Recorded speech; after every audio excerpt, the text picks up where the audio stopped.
Seja bem-vindo a mais uma aula de Química do IFES Campos de Alegre.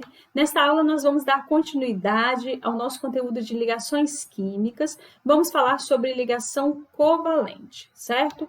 Eu vou fechar o vídeo, nós vamos ficar somente com áudio e os slides. Eu espero que você goste dessa aula, ok?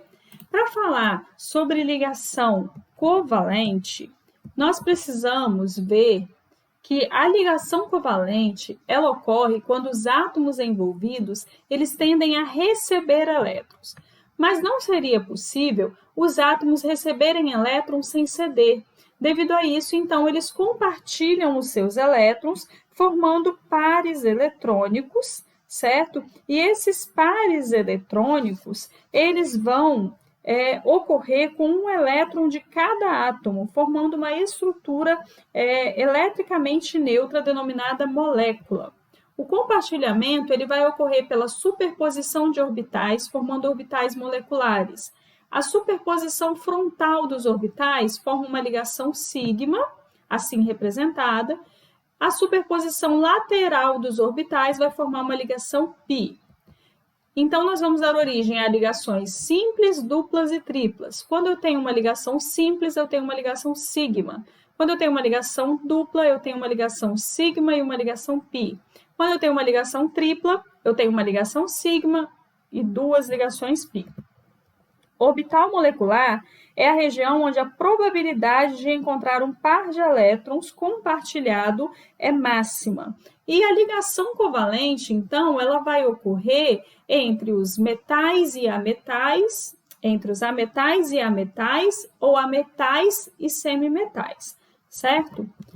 Bom, cada par eletrônico é constituído por um elétron de cada átomo e pertence simultaneamente a aos dois átomos, certo? Que estão compartilhando o seu elétron. Como não ocorre perda nem ganho de elétrons, vai se formar, então, estruturas eletricamente neutras, que vão ser chamadas de moléculas. Exemplo, o hidrogênio, ele tem um elétron na última camada, ele precisa adquirir a estabilidade do gás nobre, que é ter dois elétrons para ficar estável. Então, o hidrogênio se liga a outro hidrogênio e eles vão compartilhar um elétron, porque vai faltar um elétron para cada átomo de hidrogênio ficar com o nível completo, ficar com dois elétrons.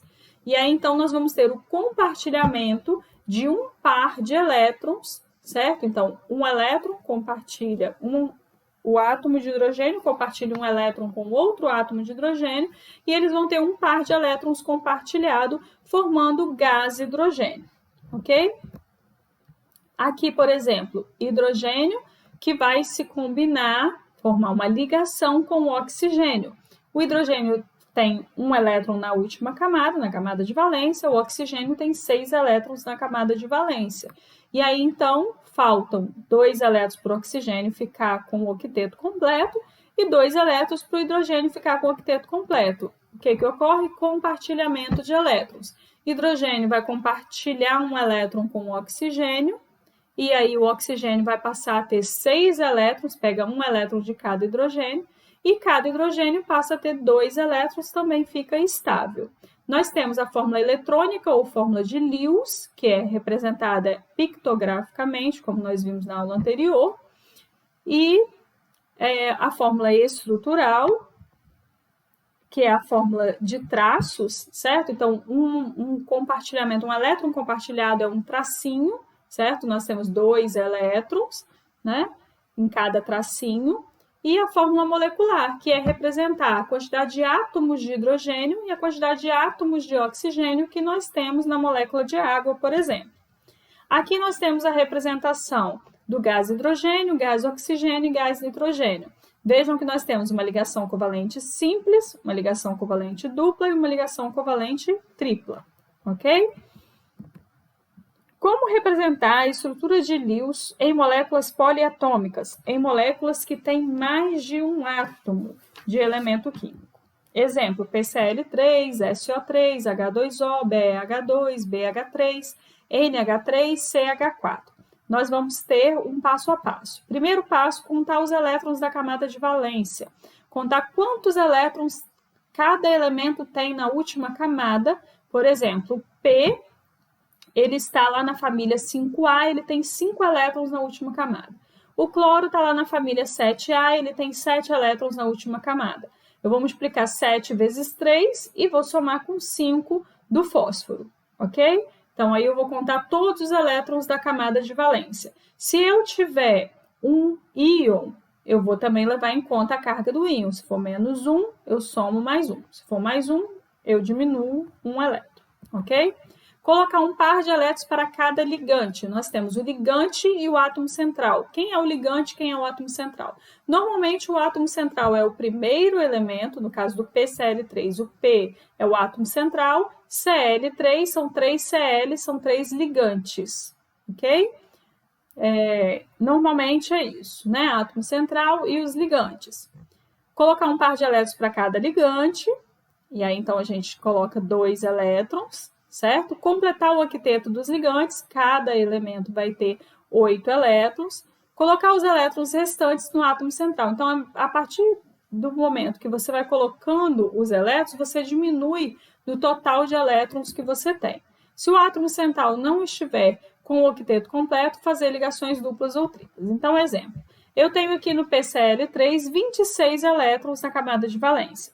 Primeiro passo, colocar um par de elétrons para cada ligante. Então, eu vou colocar um par de elétrons para cada ligante. 1, 2, 3, 4, 5, 6.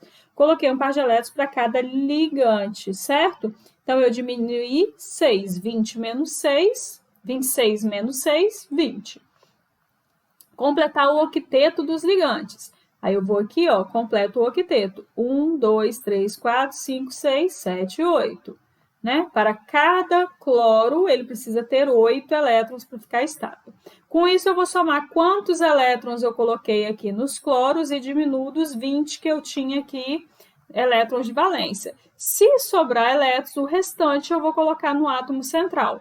E vou contar para ver se o átomo central está com o octeto completo. Ok? Tenta fazer desses outros exemplos que eu coloquei aí, tá? Dúvidas, entre em contato comigo. Aqui nós temos o H2SO4, o ácido sulfúrico, o BrO3, também o exemplo do BrO3, ok?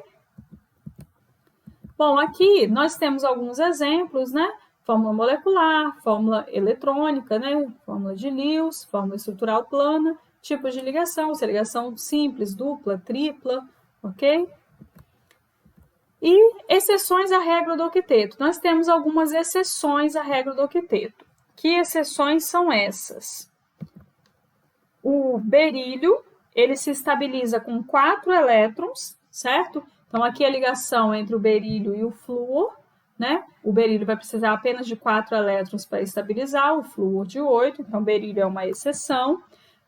O boro, que se estabiliza com 6 elétrons, também é uma exceção. O nitrogênio, que se estabiliza com 7 elétrons, ok? E o alumínio, que se estabiliza com 6 elétrons, certo? Ocorrem casos em que se verificam camadas de valência expandidas, ou seja, apresentam mais de 8 elétrons.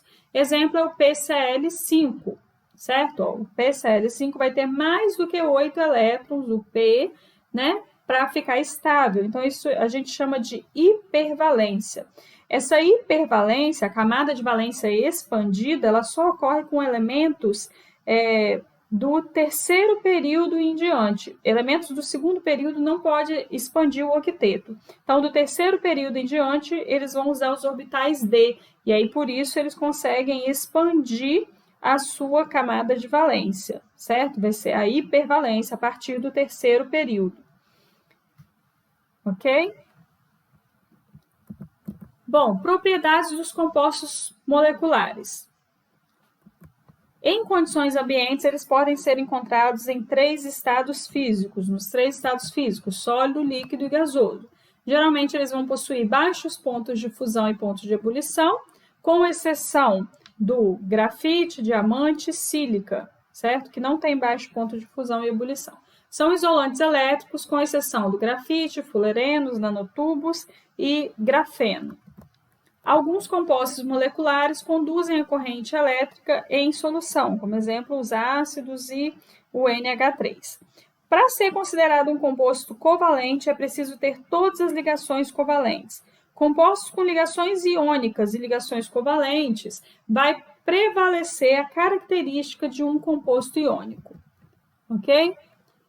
Eles podem possuir 2 tipos de retículo, cristalino molecular, formado por moléculas discretas, e cristalino covalente, onde todos os átomos estão unidos por ligações covalentes, formando uma macromolécula, como o diamante e o grafite, certo?